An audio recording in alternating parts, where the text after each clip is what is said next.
عم بيفوتوا. اوكي عماد. Yes.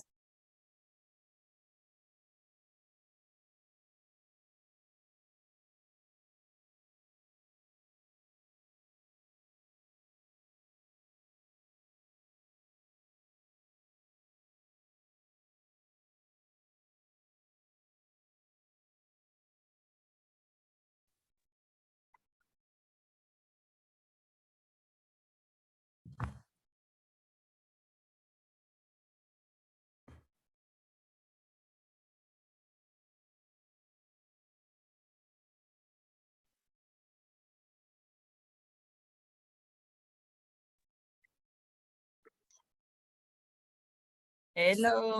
Hello. How are you? Hi. Hello. Hi. Sorry, this. Good morning or afternoon. Afternoon. Afternoon.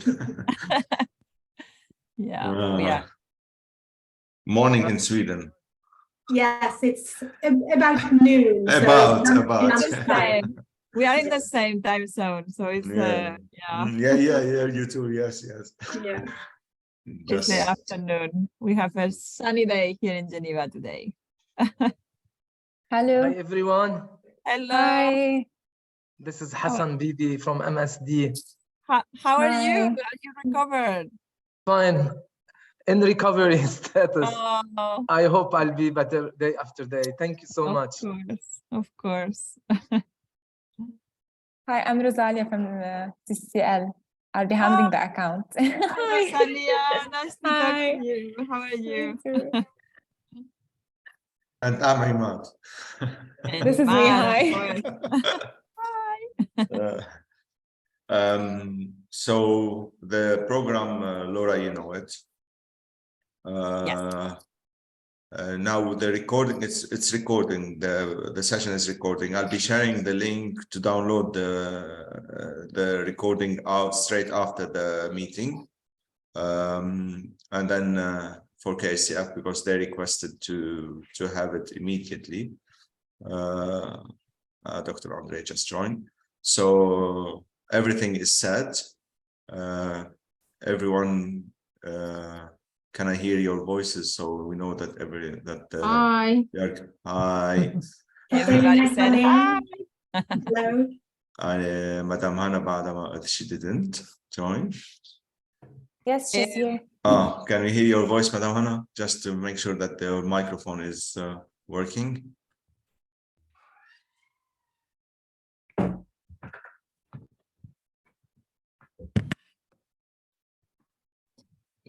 Imad, while we wait, or Rosalia, maybe you can give me access to share my screen. Yes, of course. I'll make you co-host. Perfect. So the only presentation would be from Dr. Andre, Katerina, and Hassan. Hi, Hannah. Hi. Oh, we can hear you very well. You have to. الله يسلمك هنا. Thank you حبيبتي. شكرا كثير. Thank you for your thoughts CCCL يعني وعماد. الله يسلمك. وأنا I didn't want to miss today يعني it's officially like a soft return to me with the CCCL, and this will definitely give me more power and more energy to come back very soon inshallah. Inshallah. Madam Hannah, can we ask the IT to adjust a bit your microphone? Is it better? Sure. Imad, is it better now? Yes, much better. Thank you. Okay. It was only that's fine. For me, I don't know, but I cannot hear you, Dr. Hannah. We can't hear you very well. You can't hear me? Now it's better?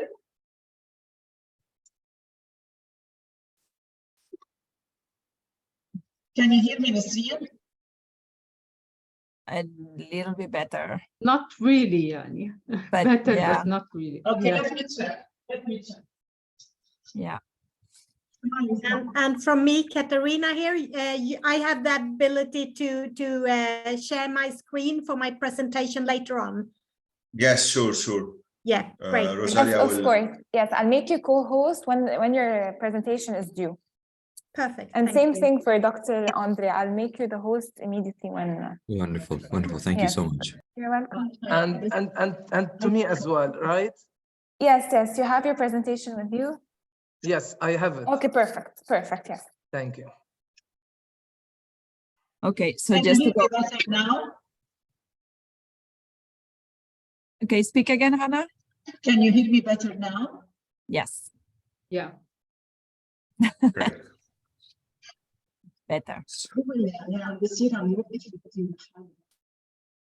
Okay, so just to go quickly over I'll introduce everyone at once after we go over the housekeeping and the welcomes and the housekeeping. I introduce everybody, and then the first person that will talk will be Mrs. Nisreen Khatamish, followed by Hannah Sharshweib, Dr. Andre Ilbawi, then Hassan Bibi, and finally Katarina Gralen. Is that correct? Have I pronounced well all your names? Yes. Okay, perfect. With very special accent. Very special smile. Very special Spanish smile. accent. It's even nicer. I can't get rid of it. I tried, but it just doesn't go away. Not the smile, the accent. Then we will have a moment for questions and answers from the audience, and there I think it will be great to have some help from you, Imad and Rosalia. If you want to highlight a question specifically, just send it to me on the chat, maybe on direct chat to me. Otherwise, we have a couple of questions that will come up anyway. And then we will give again the floor to Mrs. Nisreen and followed by Hannah. And then we have a survivor testimony. And this is Lynn El Hage. I'm not sure I can pronounce it correctly. Correct. It's correct. El Haj. Yes. Okay, Yeah. I'll try to remember. Yeah. So Lynn El Haj, survivor from CCCL. So that would be a wonderful way to close. But before we close, we'll get back to the audience to see if there are any questions. We will ask everybody to switch on their cameras and take a photo. The photo will be taken by you. Is that correct? Yes. Perfect. We'll have a screenshot. And then we close and goodbye and thank you so much and happy International Childhood Cancer Day to everyone, first of all. Yes, excellent. Beautiful. 2 more minutes to allow the people in, and then we can start. 1:29 p.m. Oh, one more minute. Sorry, 1 more minute.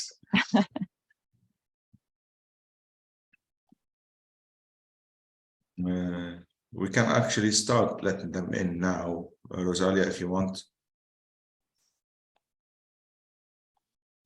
So maybe I can share my screen already. Yeah. 1:29 p.m. Speech 1.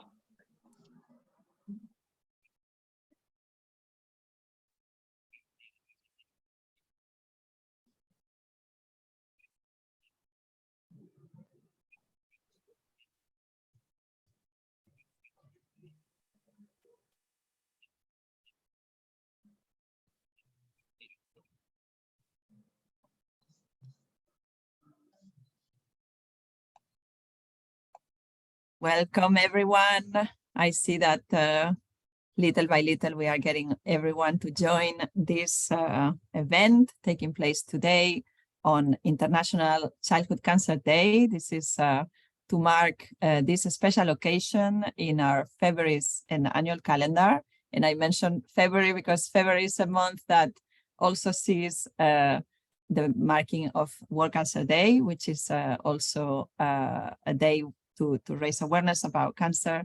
And 2 weeks later or 10 days later is International Childhood Cancer Day. So it's really a month of awareness in such an important cause, which is to provide access to treatment and to children with cancer all over the world. Today, we are here to talk about childhood cancer in the region. I don't know if I should maybe wait a little bit more to get more people joining. But I think we are a critical mass already. So I will start by introducing myself. I am Laura Fernandez Diaz. I work in the Union for International Cancer Control based in Geneva. And it is my honor to be here today moderating this event, which is childhood cancer in the region, where we are at and what are the plans for 2023. This is what we will be discussing today. And for that, we have a panel of experts in the area. And just before that, I'm going to go over a couple of housekeeping rules. First of all, please keep yourself muted unless you are talking. And for that, I will give you the word when it's appropriate. Cameras on. It's always nice to see the audience and who we are talking to. So please let your camera on if that is possible. And use the chat box for introducing yourself, to let everyone know who you are, from where do you work, or what's your area of work, and to let us know if you have any questions at any point. I'm going to go ahead and introduce our panelists. So we have Mrs. Hannah Charchuaib. She is the CCCL's general manager, and she's also on the board of the Union for International Cancer Control, as well as CCCL UK. She was awarded actually UICC's Best CEO of the Year at the World Cancer Congress in Geneva in 2022. She's a passionate leader and advocate in childhood cancer. She has led CCCL for over 19 years, transforming it into the region's center of reference that has pioneered the treatment of children with cancer without discrimination and without parents incurring any cost. Mrs. Nisreen Hatamish, she's joining us from the King Hussein Cancer Foundation from Jordan. She's a visionary social development and health policy leader in the MENA region.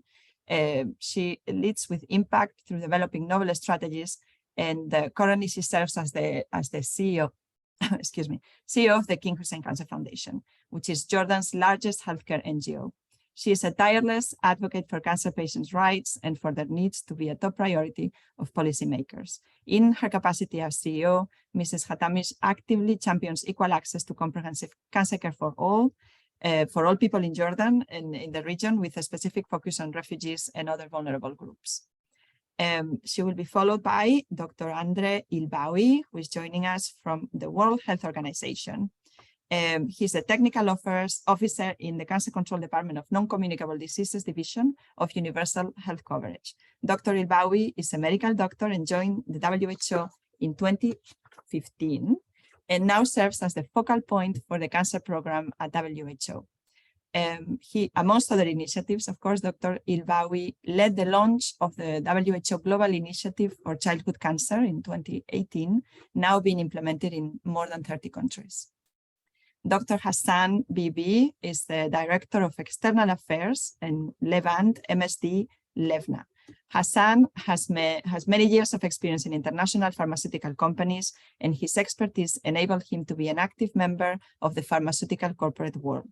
His experience in different functions with regional responsibilities played a major role in helping him to establish and lead multiple local pharmaceutical working groups. He was also part of many global health initiative campaign movements sponsored by top performance and inspiring leaders such as the former president of Lebanon, Michel Suleiman, US President Bill Clinton, and Queen Rania of Jordan, to name a few. His extensive career has seen many more milestones and achievements that I'm afraid we won't have time today to go over all of them. Finally, Katarina Gralen, she works as a health economist at the Swedish Institute for Health Economics, the IHE. She works with policy studies in the healthcare area, both in oncology and other disease areas. She has experience from both literature reviews, interviews, and questionnaire studies.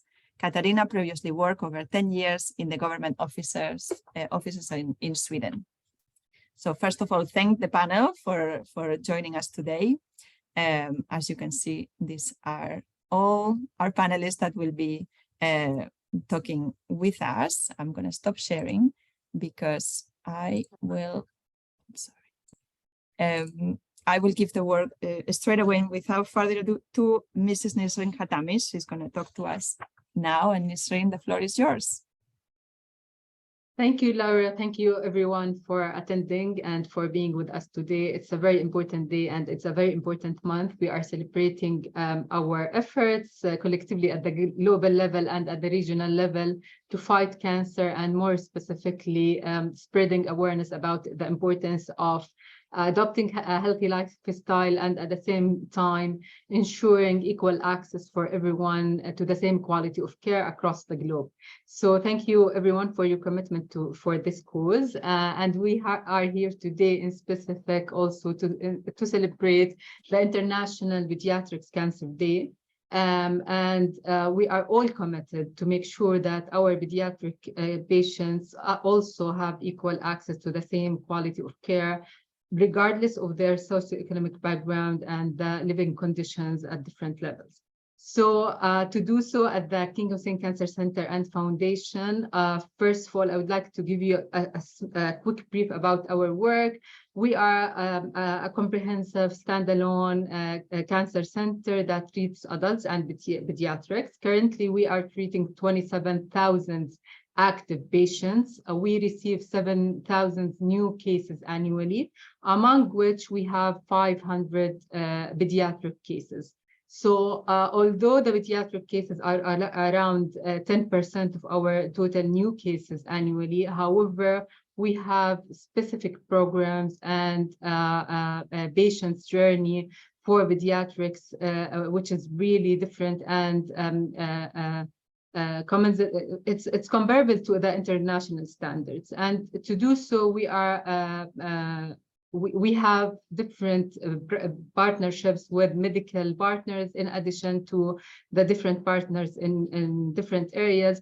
But in partnerships, medical partnerships, we are partners with St. Jude, so we follow their guidelines and their treatment protocols in the US for pediatrics in cases in specific. And we also have a strong sisterhood partnership with MD Anderson and in the US again, in addition to other partnerships in Europe and in the region, in order not to reinvent the wheel and really learn from others to make sure that we are providing our patients who are coming to our center, not only the Jordanians, but also the underprivileged patients and vulnerable populations from the refugees who are living in Jordan, the same quality of care received in the best centers at the international level.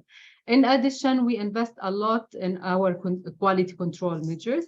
So we have and we are working on daily basis on integrating quality management as a culture among all the functions at the center and the foundation. So we work on accreditation, certification, capacity building programs for our doctors, our nurses, the support team, and even the administrative team to make sure that we are working all together in harmony on one culture. That the main value and the main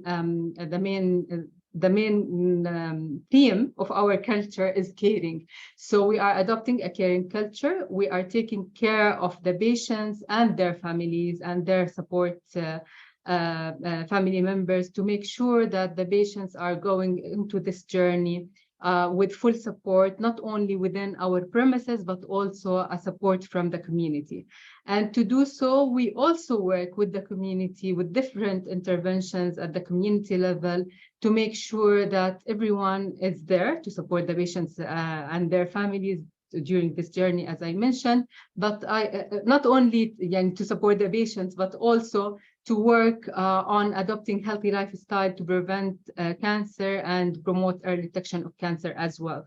So this is how the foundation is working, and to do so, we do different public awareness campaign, adopting the social behavior change communication concepts, and the advocacy at the policy level concepts as well, in order to create an enabling environment for our work to be done in a perfect way. I know that I will dig deep more into the services that we are providing to pediatric patients in specific, but I will leave the floor for my colleagues also to share their experiences, and then I will share more. Thank you, Laura.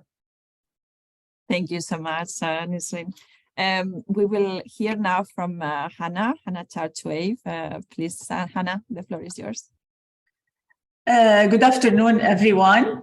So it's always a pleasure to be with you among this distinguished audience, and I'm very confident that it will be a beneficial panel. I thank the organizer at both institutions, the Children's Cancer Center of Lebanon as well as King Hussein Cancer Foundation, for their initiative to keep the momentum, especially on this day, the International Childhood Cancer Day, and to commemorate it as well. As we are marking this day, we are here to discuss a series of issues facing Lebanon and the region, which are creating major gaps in essential care, where we do have low resources dedicated to cancer. We all know that in Lebanon since 2019, the country has been threatened by a financial, economic, and political crisis, which was only intensified with the spread of COVID-19 and the Beirut blast, and lastly followed by the drastic devaluation of the Lebanese currency.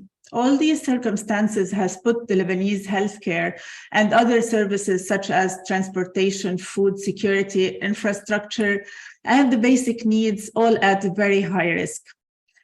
Cancer care providers and organizations have been facing dreadful shortage of qualified staff as people and qualified medical representatives fled from Lebanon in search of better and more secure life abroad.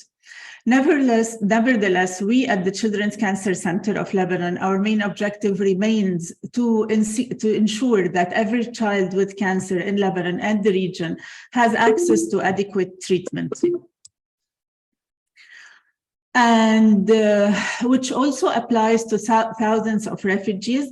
And the program that we had created since the Syrian crisis in 2011, with the support of Al-Zaq St. Jude, our partners, and in the country, it all has accommodated in the recent years from other conflict zones such as Syria, Iraq, and Palestine. Here, I must highlight on the work at the Children's Cancer Center and the medical team's efforts throughout the past 21 years of its operation. I'm glad that we have today with us Dr. Samar Muakkad, who she is a professor of pediatric hematology oncology at the clinic. And I would like, if you don't mind, that Dr. Samar share with us some statistics about the accomplishments of the center during the past years. Dr. Samar. Hello, good morning. Hope you are hearing me well, and thank you for giving me the chance to speak during this prestigious meeting, which I think is very important. It's very important for us in the region to keep together to speak about our issues. So up till now, the center has supported the treatment of around 5,000 children with cancer. It covers the full costs of treatment and surgeries, in addition to medical consultations and medications offered to children from all over Lebanon and the region without any kind of discrimination. So we work on first come, first treated basis. On a yearly basis, the center covers around 8,000 hospital admissions and more than 15,500 outpatient visits per year, including an average of 2,850 chemotherapy sessions and more than 1,500 radiation therapy sessions. Since 2012, the Children's Cancer of Lebanon Center of Lebanon has covered more than 113 bone marrow transplants, 15 limb salvage surgeries, 4,000 lumbar punctures, 2,300 bone marrow aspirates, and 922 eye examinations under anesthesia. Finally, since all these challenges not only affect the patients and their parents physically, but also morally and psychologically, 450 psychological sessions were provided and are still provided yearly to our patients and their parents. Now, on top of all this and the economic crisis, we had a very big problem in Lebanon, which is the suspension of subsidizing the government of medications, which usually used to take a big burden out of our shoulders. Now, many of the medications are out of stock, especially the ones related to cancer, especially the very expensive ones.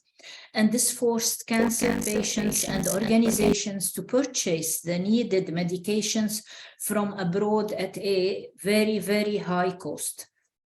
Third-party coverages have been reviewed and suspended in many hospitals, and as of yesterday in all hospitals, and patients are increasingly burdened with out-of-pocket payments.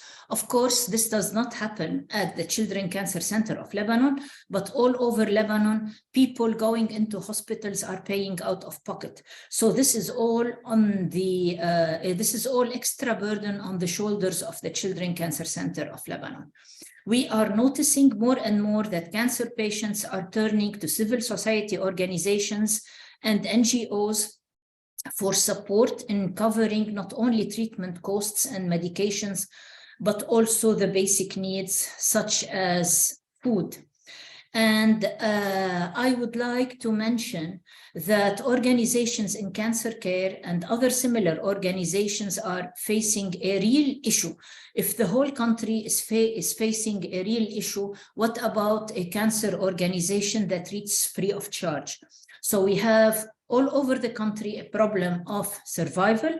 However, at the CCCL, despite the enormous challenges, CCCL continues to engage in proactive work, investing a lot of effort in contingency planning, but even this has become difficult. In the absence of almost all governmental interventions, policies making, and law changing, and the implementation of any existing help, CCCL was driven to follow a national cancer plan and embark on new innovative solutions, such as giving vaccines, the HPV vaccine and the COVID vaccine to prevent disease and to safeguard patients' survivals, parents, and employees. So hopefully I gave you an idea of how difficult it is to survive and to be responsible for a Children's Cancer Center funding in Lebanon. I thank you, and I will leave it to Hannah to elaborate on the whole issue. Hannah? Thank you, Dr. Samar. Sorry, I couldn't see Dr. Samar joining us before and without asking her just to give a quick intervention. So as such, we can realize how much providing cancer care is becoming very difficult these days in Lebanon and the region. And also, I cannot but also mention that the most recent devastating natural disaster that happened in our neighboring countries, Syria and Turkey, that left us really stunned with limited resources. And although we tried to see how to help and how to start the conversation, but unfortunately, even contacting these institutions and associations in these countries is becoming very difficult. This is also to highlight on the needs of the financial planning and how it's important to have financial planning and stability to overcome these challenges, where I know that one of our notable panelists, Mrs. Graylan, will inform us about it in a bit. On an end note, and despite all challenges faced, a glimpse of hope comes from the WHO, where they informed us during our encounter at the World Cancer Congress in Geneva that shift of priorities are seeing the light, and childhood cancer is one of the 3 shifts for the EMRO region. I leave the floor to one of our distinguished panel, Dr. Andre Elbawi, to inform us and give us more hope about this matter. Thank you. Thank you so much, Hannah. Thank you both Hannah and Dr. I'm sorry, Samia. I forgot the name. Dr. Samar. Thank you so much for this account of the challenging situation in your country, and it really is a day to raise awareness on these difficulties. Same for Nisrin Khatamish and her accounts on the work in Lebanon as well. So we will go ahead with the panelists. We will take questions at the end and continue the discussion. So Dr. Andre Ilbawi, the floor is yours. Thank you. A very warm greeting to each of you on this important occasion of International Childhood Cancer Day. Just looking through the list of participants, it's been such a pleasure to have come to know you over these years. I see many friends and colleagues, many people from whom we took the inspiration of the Global Initiative for Childhood Cancer. And as we just heard from Mrs. Hannah, what we hear is this ground swelling that childhood cancer has been neglected for too long. So our dear colleagues from CCCL, from King Hussein Cancer Foundation asked us to speak, how is the initiative coming along? We all know the justification. In 2018, we sat together with the recognition that childhood cancer is perhaps one of the most profound inequities in global health. A child who lives in a high-income country can survive 80 or 90% of the time compared to a similar child in a low or middle-income country where survival is 30% or less. We know that fundamentally, this gap, this divide, is simply because services aren't available. There are other factors on treatment quality, but this is not about the latest therapy. This is about human rights.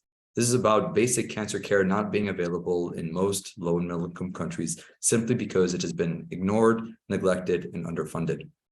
This is the foundation for what all of you have come to know as the Global Initiative for Childhood Cancer using the Cure-All approach. We're almost 5 years in, so it's time to have a very frank assessment of how are we doing in line of the goal that we set as a community, and how have we achieved the objectives that have been agreed upon. It's difficult to say the progress in survival, and I'll raise that later, but we do know we are making progress in improving the number of children by country who are able to access and complete their therapies. But when we look at these objectives, let's break them down. Are we now seeing more countries take on childhood cancer as a priority? Are we seeing more activities and capacity building exercises? As we can see from the slide here, we've been measuring this. We have 10 types of activities that we've been tracking in the past 5 years to see how governments are able to deliver on it. And this is a point of encouragement. We all know the pandemic has really threatened health systems, has threatened economies, has threatened our programs in childhood cancer. In spite of that, if we look between 2019 and 2023, in 2019, there were less than 20 countries participating in the global initiative. Now we're over 65. 65 governments that have come forward and said, we want to be part of this initiative. We feel the community activation. We understand why childhood cancer is a priority. We are going to take action on these specific areas that you within the initiative have delineated and which you as the community have said as the important actions. 65 and growing. That is a major, major achievement, and it was done because of each of you. It was done because you believe and you've been advocating for childhood cancer to be a priority for decades. Now we see governments taking action. But has this translated, as we heard so well from our first two esteemed speakers, into resources? So if we look fundamentally now at the resource allocation to childhood cancer care, excuse me for the slides, we can see that childhood cancer, while it's emerging as a political priority, is not being matched in resources. As a recent example, we analyzed every country's benefit package. That is, what are governments paying for? Are they paying for TB, for child health, for cancer, for childhood cancer? You can see here, still less than half of governments pay for essential or even core childhood cancer services. You've heard so well already the consequence, financial hardship. These are families that are selling assets simply to access cancer care. That's not acceptable. Why do we see this as a problem? Because again, there's a disconnect between developing plans, developing priorities, and putting money in there. We've seen, for example, some countries like in the Philippines or in Peru introduce new legislation that childhood cancer should be part of universal health coverage. But if we track the results chain, if we look downstream and say, Are in fact governments putting money behind this new legislation, or are systems being developed to ensure medicines are reliably available? Unfortunately, we see that quickly there's a drop-off between intent and outcome. This is now the second phase for the initiative. How do we take all those inputs, all those activities that we've been seeing grow, and translate them into improved survival? There are a few guiding principles to highlight. First and foremost, we do need those comprehensive strategies with a value framework and strong governance. Who's going to own it? Who's going to be accountable? And also who's going to put the resources to make sure that it's implemented effectively? I just want to again share with you words of encouragement here. We're increasingly working with governments to cost out their cancer plans, to say, look, if you want to invest in childhood cancer, we're talking about 10 cents per capita. That is not a big ask. We're talking about hundreds, thousands of lives that you can save. And we present it in language that it resonates with ministries of finance, that resonates with other financial sectors, so that they can see that an investment in childhood cancer is a justifiable and necessary investment that's feasible and offers that value for money. In addition to that, we're also bringing more attention to the narrative of how do we resonate these ideas of value for money within the communities. Because if you ask a parent, what is the value of having childhood cancer treatment available? It's not just about the best therapy. It's about the broader system. Is it available? Okay, thank you. We know as an example that when someone is diagnosed with cancer, the child, their parents suffer immediate trauma and profound trauma, anxiety, depression. And this translates into further downstream problems for that community, for that family, and for that economy. We see, again, over 60 or 70% of families thrown into financial hardship. We see increased divorce rates. We see loss of employment. We see generational poverty simply because of a cancer diagnosis. So in our work in the initiative, we're reframing childhood cancer not only as can we get the medicine and the care to the child who needs it, but can we create an ecosystem that supports a family in this most difficult journey that so many families have to endure. In order to accelerate that work, I won't spend too much time on this, but we launched a lived experience campaign. This is a community-led campaign to better understand what are those priorities. Activities like paid family leave, to financial protection, transportation, and indirect cost coverage. We want to hear from the community, what are your priorities? So we can take that to a political and policy level. Because yes, treatment is important, but we have to make sure the broader system is there to support people diagnosed with cancer. And as many of you know, one of our key strategic partners, and it's so nice to hear them acknowledged here, St. Jude Children's Research Hospital. With St. Jude, in addition to the initiative, we now have launched a commitment to ensure that every child who has cancer can have access to quality assured, sufficient number, and affordable cancer medicines through what is known as the Global Platform for Access to Childhood Cancer Medicines. Friends, colleagues, we are opening a new generation.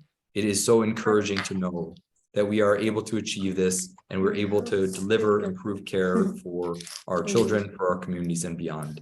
You can see what we've been doing together. But before closing, I just again want to say thank you. Thank you because you are the grassroots that have driven this change. You are the grassroots that we look to better understand whether what we're doing is impactful or meaningful. You are the ones that ultimately are improving the lives of children and their family. Thank you again to CCCL. Thank you again to King Hussein. And we look forward to continuing this discussion and advancing healthcare for all so every child with cancer can live a full and abundant life. Please, back to you. Thank you. Thank you so much, Dr. Andre. Very interesting and powerful presentation. We will continue, as I said, with all the panelists, and there will be an opportunity for questions at the end. So I'm giving the floor to Hassan Bibi, representing the private sector, pharma, MSD. So Hassan, the floor is yours.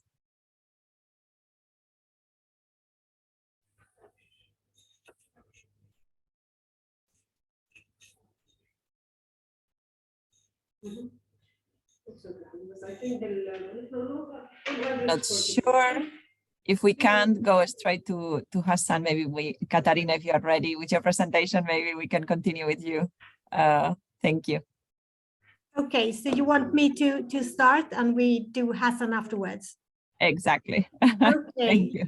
Then I will share my screen. Just one moment.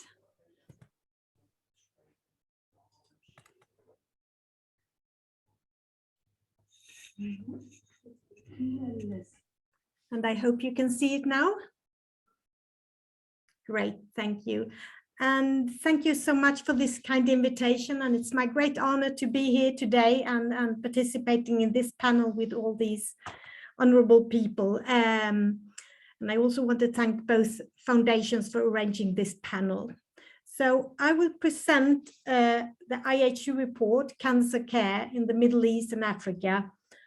It covers both the disease burden of cancer and the economic burden, and also includes some policy recommendations.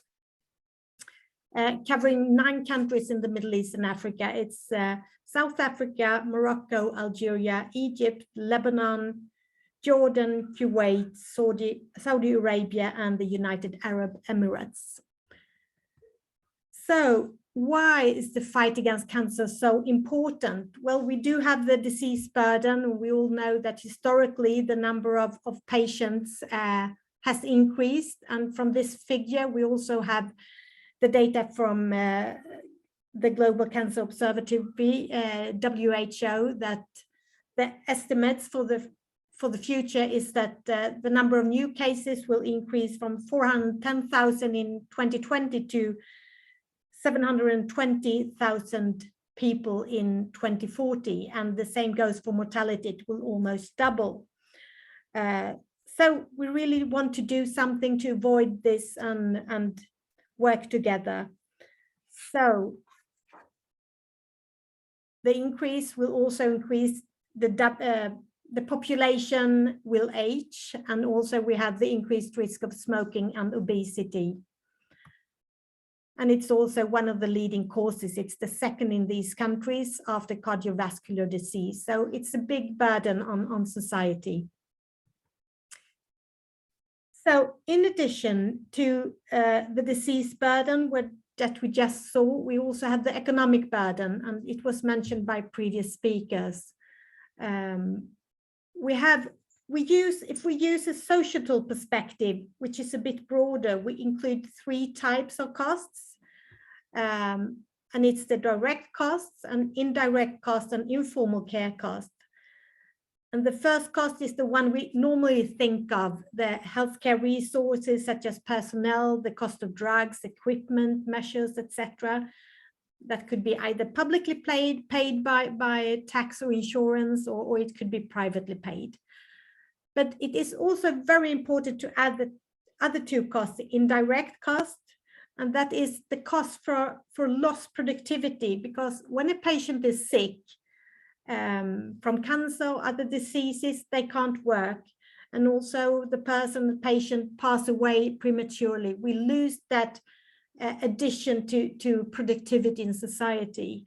And the third one, the informal care cost, is the value of all the time spent by the informal caregivers that support the cancer patients, such as family and friends.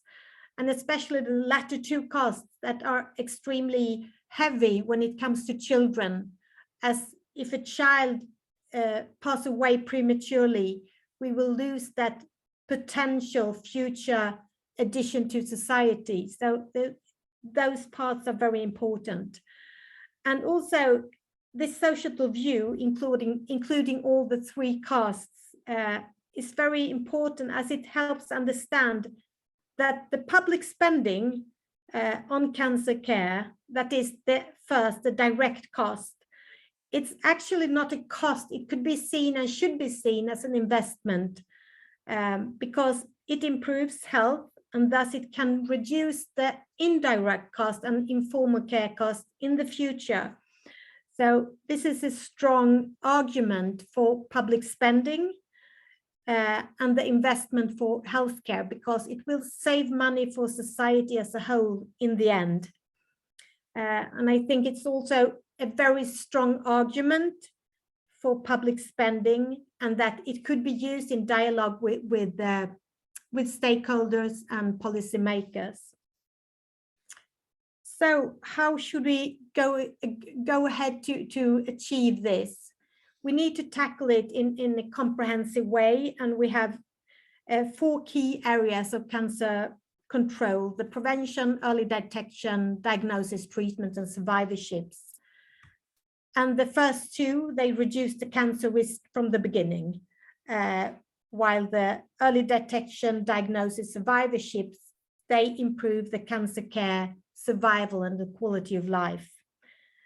But in addition to these four main key areas, we also have governance, because we need someone to take like a coordinated role so that it holds together and move in the same direction to reach the same goals. So that also includes supporting research and innovation and inequalities to care.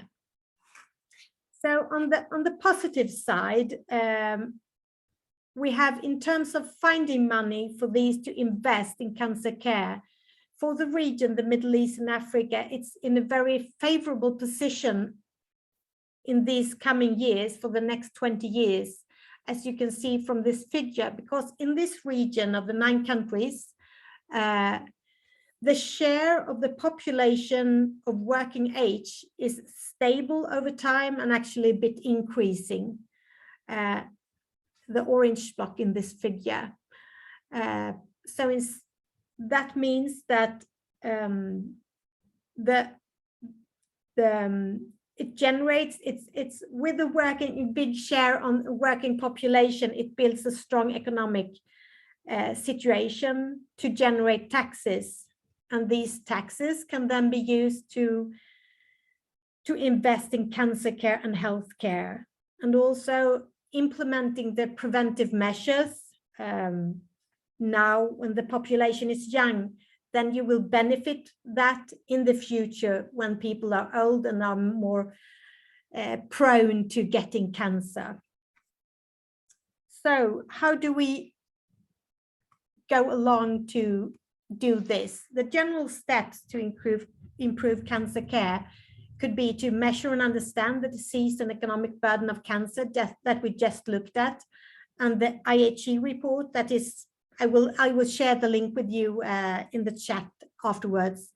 They report and present this evidence on a country basis so that it can be used in the discussions with policymakers, because then you can size up how big the burden is. It's also important, as was mentioned by previous speakers, to plan, coordinate, and implement, and also to have a national cancer control plan, including finance plans that I think Mrs. Hannah mentioned. And this is also recommended by WHO as a strong way to go forward.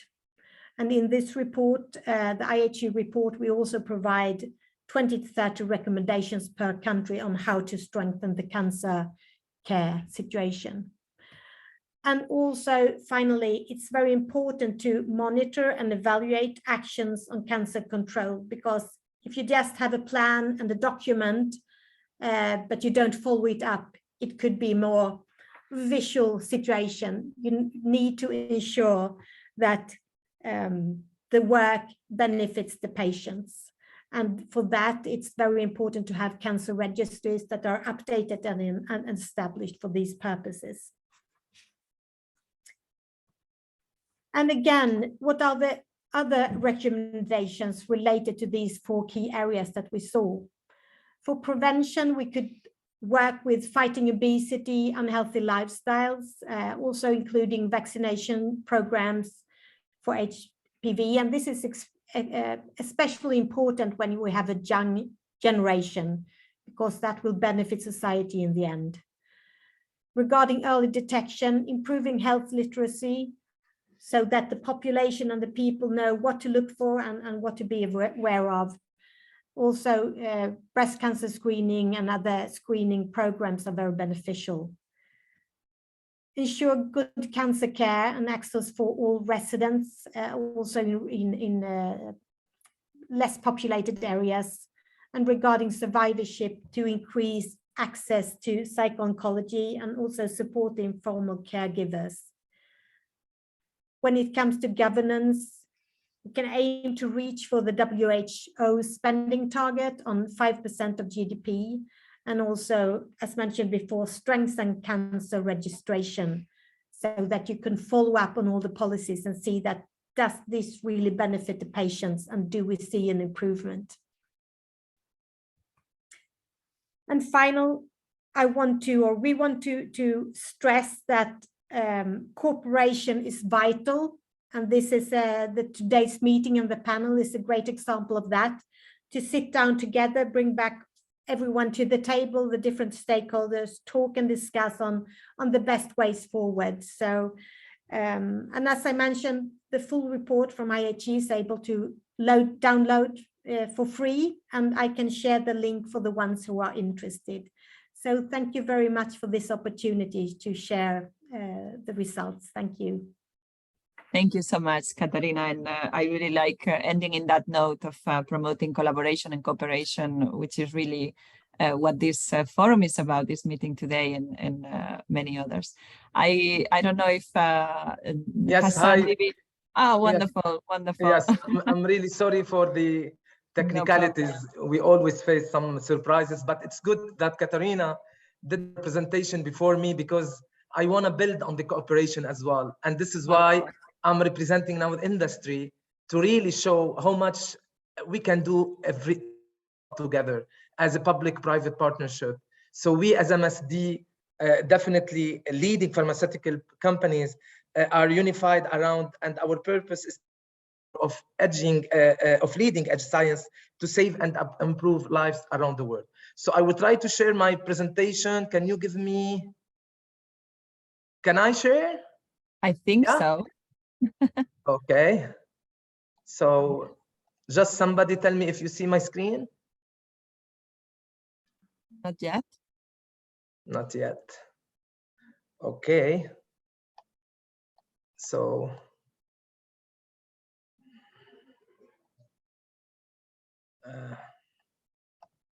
what about now?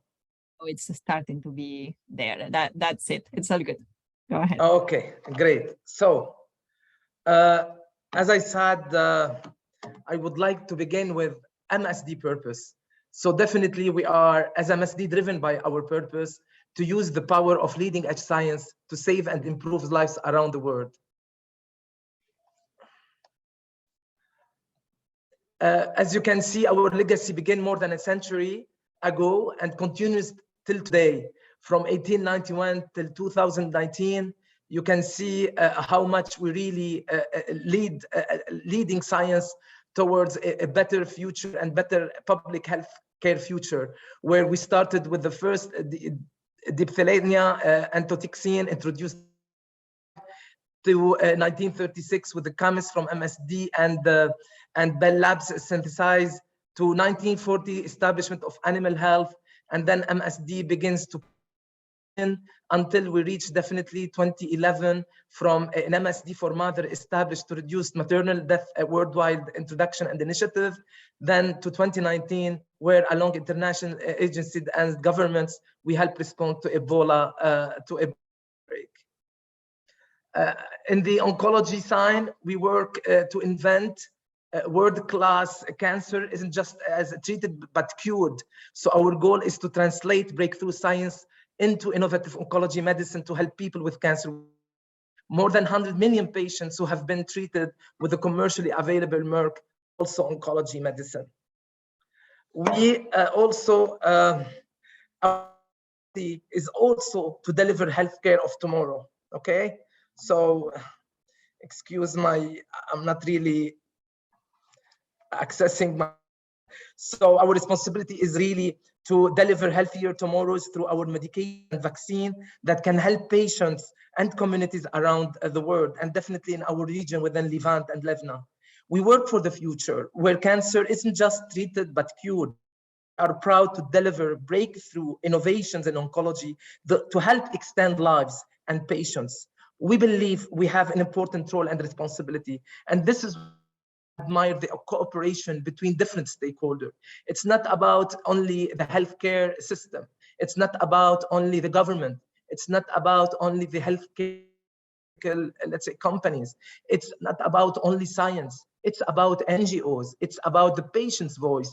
It's about every stakeholder that can really help and bring innovation and bring support to our patients in need.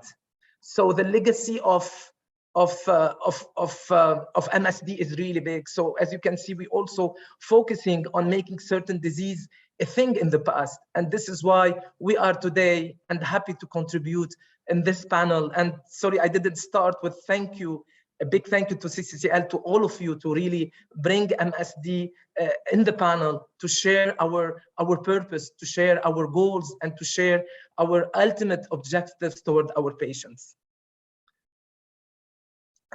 We are also definitely innovating in patients in the hospital, of creating a better world, where hospitals and is one of the current key growth pillar as well, to reduce the symptoms and to support patients in need.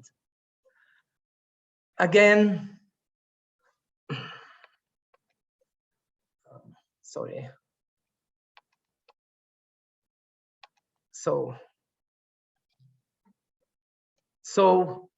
last but not least, we are committed to patients. That's why we pursue the best science in our inventions and everything we do. I will stop here to jump to what we really did in the region so far, so you can all be proud of what MSD is bringing to the table, what we are doing to establish a kind of a cooperation and a kind of a coalition between the industry, the NGO, the healthcare professionals, the pharmacists, the patient, the government, the parliamentarian health policy makers.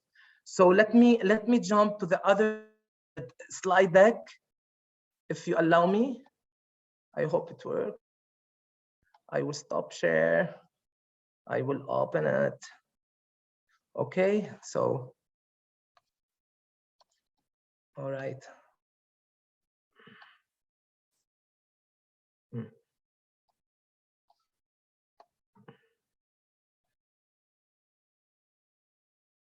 All right.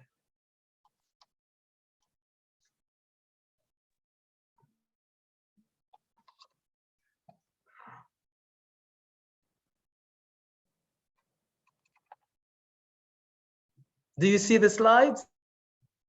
No, we see your very busy desktop, Hassan. Yeah. Now? Now we see the desktop, yeah. Okay, great, great. MSD is really proud. We are all proud. I'm really happy to let you know that within the last 2 years, we initiated and we executed a kind of a great cooperation with our KHCF about MSD for Mothers. MSD for Mother is MSD initiative, help create a world where no woman has to die while giving life. This initiative supports the corporate grant program, which enables MSD offices around the world to aid and to improve non-governmental organizations that are improving maternal health. And this was with the first and one of a kind that is established in our region, and fund KHCF in Jordan within their breast cancer program as an activity, including promoting early detection and outreach campaigns. The second that I'm proud to, and these are really the elite activities and initiatives that were done to here we are proud that 2 Health Equity Catalyst Fund were also is also a global initiative, but also implemented in our region a couple of months ago. It's having 2 grants to improve equitable health outcomes to the communities where we serve, aligned with region's strategic priorities. The Healthcare Equity Catalyst Fund supported 2 initiatives, one in Lebanon and one in Jordan out of 13 countries. And we're so happy that we have this grant, which is around 150K, established and being initiated to really serve the high unmet need around cervical cancer prevention and have a high significant population health impact. So last but also not least, and this is only an example, during this year World Cancer Day, we really recognize that the World Cancer Day theme, close the care gap. We renew our commitment as a leader and as MSD, which is which is the #1 trusted company serving patients, helping patients to improve their lives, especially in the oncology, to reduce disparities in cancer outcomes through our efforts in cancer by screening, prevention, and treatment. So we challenge ourselves today and every day to innovate and form a unique collaboration and partnership by working with HCPs, patients, advocacy group, policymaker, as I mentioned. And here you can see some picture where with the initiative that and we as MSD very happy to be really recognized to be also engaged in such activity. Last but not least, work to patient organization include and is not limited to empower patient organization to keep raising awareness on common cancers, connect patient with international ones, and to learn and exchange best practices and create platforms to become really the support player and support and advocacy efforts. Increase patient organization healthcare literacy on cancer and other diseases and potentially long-term disease burden associated with healthcare risk and prevention solution. Last but not least, to build powerful partnership and establish strategic alliances by supporting coalition formation. So this is the purpose also of MSD, which is #1 priority, really to engage with everyone, to accelerate support, to really bring network together, to form coalition, and so all speak the same language. I will end up again with this slides. Patients are our purpose. That's why we pursue the best science in our invention and everything we do. Every breakthrough we create has the potential to build a healthier, right? More hopeful future for people everywhere. Thank you so much for giving us this opportunity. Thank you, Hassan, for your presentation and showing this passion about what you do. Is very clear why you do it, and it really again, talking about passion, every speaker and every panelist has give us a excellent address of the situation in the region, as and specifically in Jordan and Lebanon. Unfortunately, this passion means that we are taking a little bit of extra time of what was planned, but I think it's always good to hear all the panelists and all the food for thought that is being shared. So I'm going to ask quickly the audience if there is any burning questions for our panelists before continuing. Otherwise, I think because of timekeeping issues, we will probably continue with the program. So I see if anyone quickly wants to, let's see. I'm checking. I think there was a question. Let's see.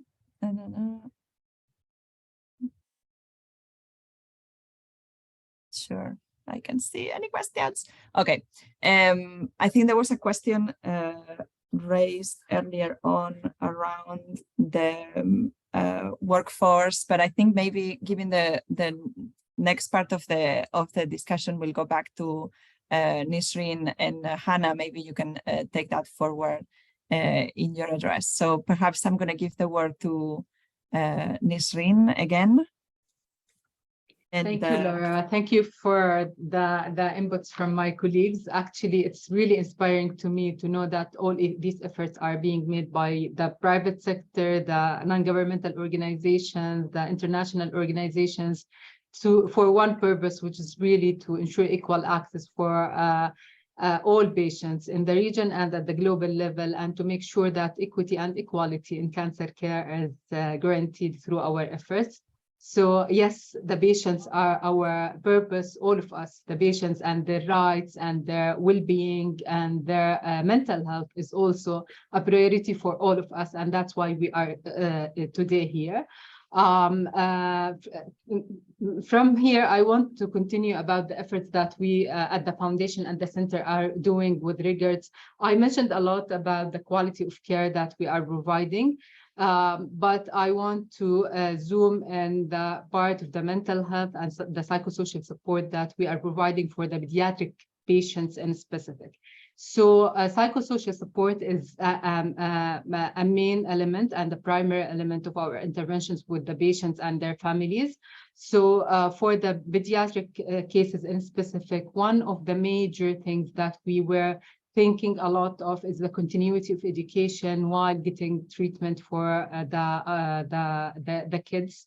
So that's why we introduced a back-to-school program, which has been implemented in collaboration with the Ministry of Education in Jordan and the different parties to make sure that the patients are able to continue their education within the premises of the hospital while they are receiving their treatment, being inpatients or outpatients. And this guaranteed the continuity of education, guaranteed the change in the perceptions of the community about cancer being, a sentence of death and end of life, and change the perception toward more hope, and people can continue their life after cancer normally without having their education compromised, nor their social life, nor or any other element of their life. And the program is a very successful program. It's now 10 years old program. Thousands of patients benefited from the program. They not only continued their education while they are getting the treatment, but also actually their scores. We are hearing a lot of success stories that the scores and grades of the kids who are receiving the support from our volunteers and our teachers at the center are improving when they go back to their normal schools and normal life. This is on one front, and the other front, and building on the success of this program, we also created a special support program for the secondary school students in specific at the age of 18. So we help them to navigate the process of, the high school years, which is not easy for anybody who are not facing the challenge of cancer. What about a kid who is facing the truth of cancer and the process of treatment of cancer? So we are providing a sort of psychosocial support, mental health, stress management, anger management, anxiety management, and so on. And we are helping them to navigate the future while they are also facing the challenge of cancer in their life. And after that, we also introduced the universities program, where we are providing the scholarships for those who pass the secondary school exam and want to go to the university. For the underprivileged patients in specific, and more specifically the refugees, we introduced this program to ensure continuity of education after cancer. This also touched on the point of productivity and the ability to go back to the community with full productivity, full engagement, and full ability to be a productive and successful citizen in the country. On the other front, also through our mental health program, we created different programs and different interventions, being the creativity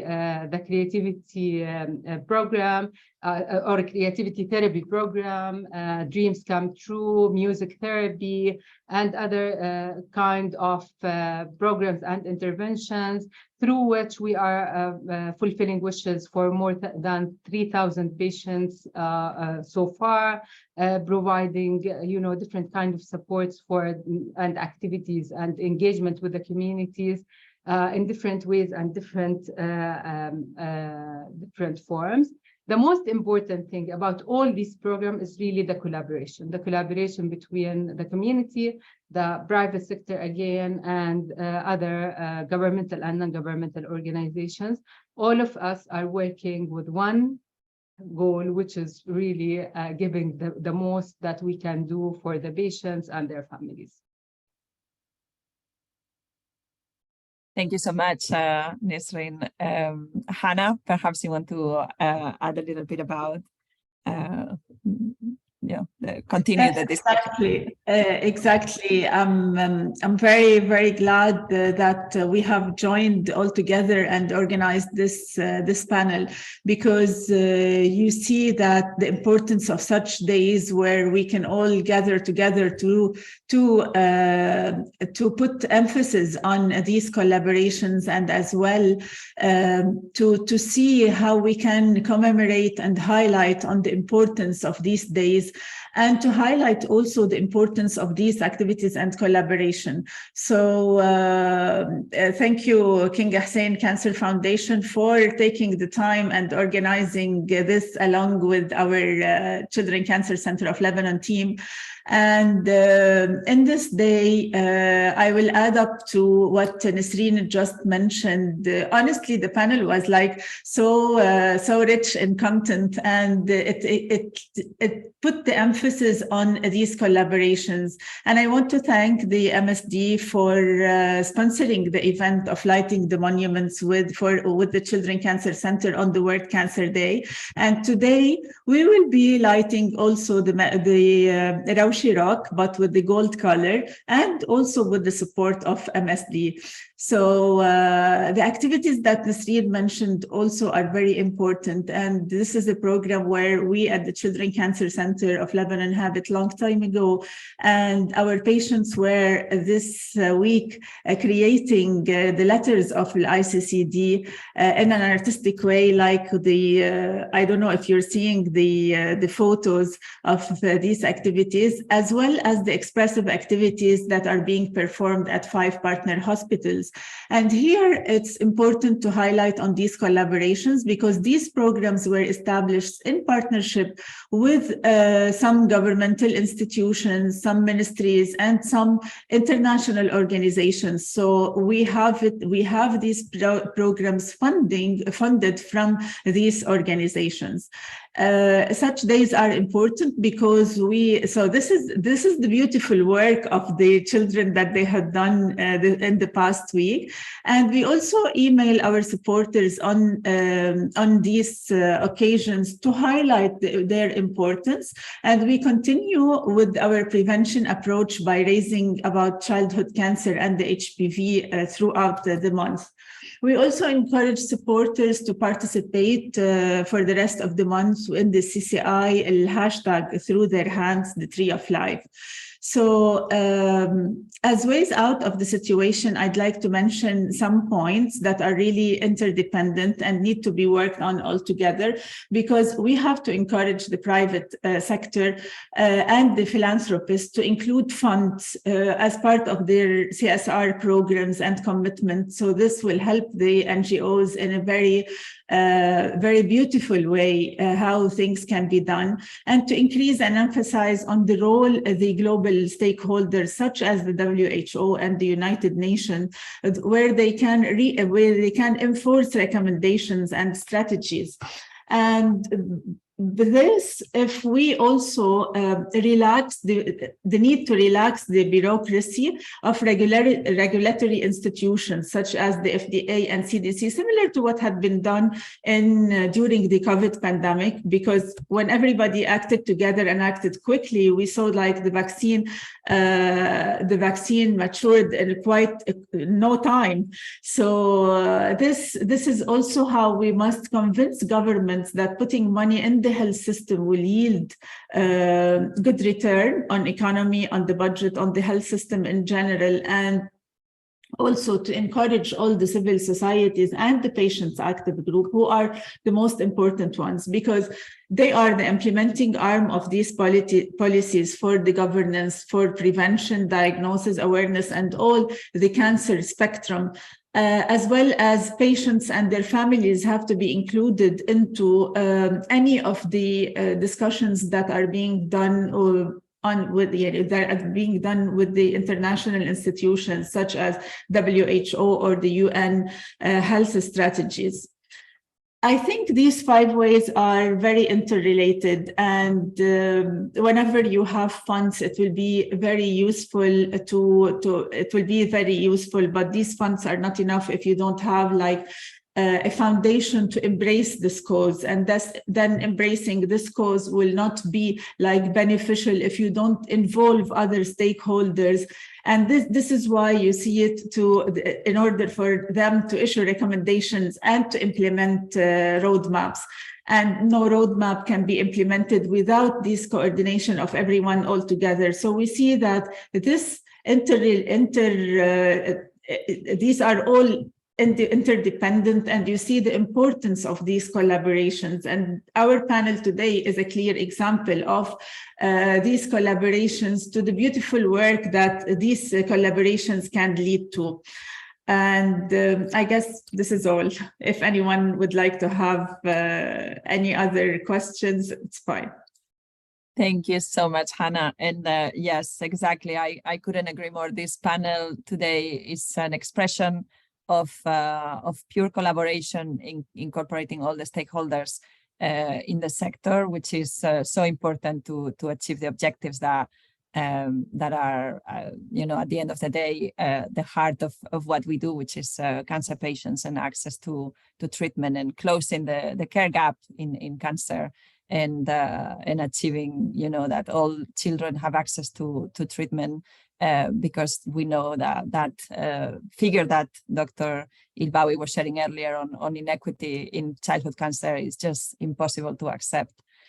So I think this is really why we are here. And thank you again to our hosts, both the CCCL and the King Hussein Cancer Foundation and Cancer Center. Is really, you are a signature centers in your countries, and really an example of leadership in the MENA region. So I can only say, I think, speaking on behalf of everyone here, thank you for that. I don't know if amongst Katarina, Hassan, and Andre, you have any final remarks. I think your presentations were very comprehensive, and I'm sure that you said everything you were intended, but of course the floor is yours if you want. From my side, Laura, as you said, our slides were really very comprehensive, and it all show that together as one team, together as with having one spirit, we can do a lot for our patients. So I just hope and encourage that we really need to stay together, connected together, for the best for our patients. We can do a lot. And as Hannah mentioned, the early we can maybe screen any disease, the less budget, let's say, at the government. So it's all a win-win at all level. The patient win for his health, the government from a budget, the NGO, more support. I mean, we can do a lot. So thank you so much again for the opportunity for CCCL, KHCC, KHCF, and looking forward to continue our partnership together. Thank you. Thank you, Hassan.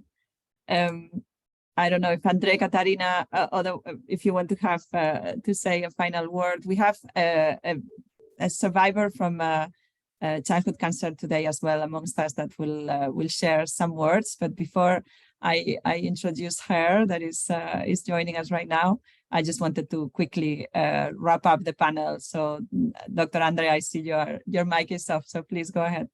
Thanks, Laura. No, I just again want to appreciate the importance of this. Many of you we know are working nights and weekends, doing this from the depth of your heart and without being paid for it or without being monitored for how much that you are doing. I just want to say thank you. I mean, this initiative really is about everyone's collective efforts, as you heard so nicely from Hassan. So thank you to those that work alone at night for the hours that you put in. It's made a difference. We've come a long way in 5 years. We have a long way to go, but we look forward to continuing this journey. And I also just want to thank the survivor for sharing the story, because this is what keeps us grounded. So let's be motivated by the words we're about to hear. And thank you again to CCCL and King Hussein for the opportunity to join. Yes, and I just want to add to that I'm extremely grateful and for you listening to me and for me having the opportunity to listen to your knowledge and information. It's really valuable, and I hope that, well, the future is bright and we can see the changes. Thank you. A message of optimism. Wonderful. Thank you so much. And let me introduce to all of you Lynn El-Haj. She is a survivor and one of the 350 members of the Champions Circle Club at CCCL.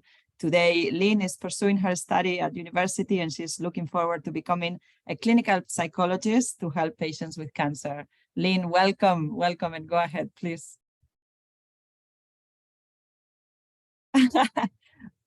You need to unmute you first.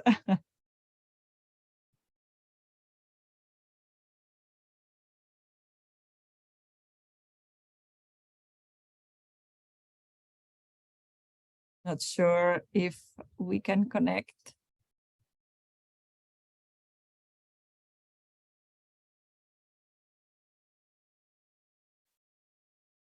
I think Lynn disconnected there for a second, so okay. We have you back, Lynn. Go ahead. So sorry for the technical difficulties. Thank you for having me. My name is Lynn Haj. I'm 21 years old. And as you've mentioned, I'm currently majoring in psychology and hopes to pursue a career in clinical psychology. My survivor journey started back at the age of 2 years old, where I was first diagnosed with leukemia and then treated in Children's Cancer Center in Lebanon. Yet, unfortunately, I then relapsed at the age of 6 years old, where I was retreated back again in Children's Cancer Center in Lebanon. Obviously, my journey was full of ups and downs. However, I do still carry the great times and the strong willingness till this very day. I believe I was lucky enough to receive great social support, as well as great strength from all the family, friends, and medical staff at the time. I think just like any other young patient at the time, I was very confused with everything around me.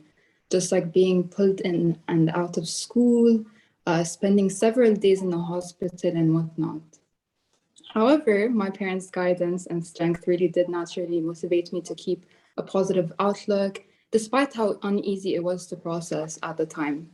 I was also provided immense social support from CCCL, and I personally believe that such support has kept me up on my feet ever since.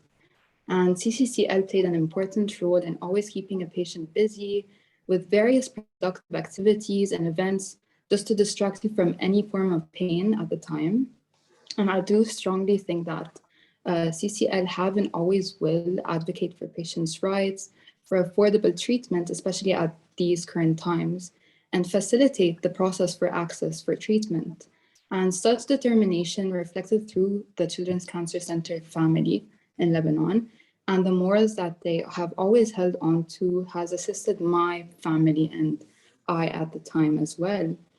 And the current and ongoing crises that are taking place in Lebanon throughout the regions has not only been difficult for patients' families to afford finances of treatment and get a hold of medications, basically, but it also has been tough on their overall mental health that we really like to shine light on because of how important and significant it is to talk about it. However, CCCL is still and will remain persistent on fighting for patients' rights, along with raising awareness and kind of shedding light on their vision and mission, which is basically to support securing funds for proper education, along with treatment and psychosocial support. And as a survivor and a member of Children's Champions Circle in Lebanon, we are responsible to support and raise much awareness around cancer patients' rights against injustice, especially in like Lebanon and all around regions, basically, in these current times. And I'd like to thank you for having me once again. Thank you. Thank you so much, Lynn. I honestly couldn't think of a better way of ending this panel today with your testimony. And I think, well, thank you everybody that stayed with us. I know we are running a little bit late, which is quite normal as well when we have such an important topic. I would like to ask you all to maybe turn on your cameras for a final family picture that we are going to take to mark this day, and wish you all to mark this important day in the calendar in the best possible way to raise awareness about childhood cancer, which is why we are here. Thanking again our hosts, both the Children's Cancer Center of Lebanon and King Hussein Cancer Foundation. I will ask you now all to have a big smile. Thank again to the panelists. And well, go ahead, Imad or Rosalia, let us know when to smile for the picture.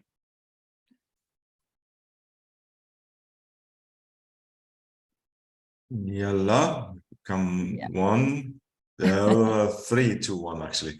3, 2, 1.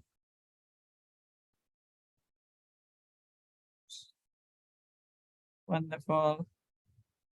Okay, yeah. So I think that should be it. Thank you so much for staying that little extra and for joining us today. And I'm sure that the team will follow up with the recording being available for those who want to access it. And well, enjoy the rest of your day, and bye-bye from now. Bye-bye. Thank you so much. Bye-bye. Thank you. Thank you. Bye now. Bye. Thank you. Bye. Market access هو ما في عندنا حدا بوليسي بيجوا لكن market access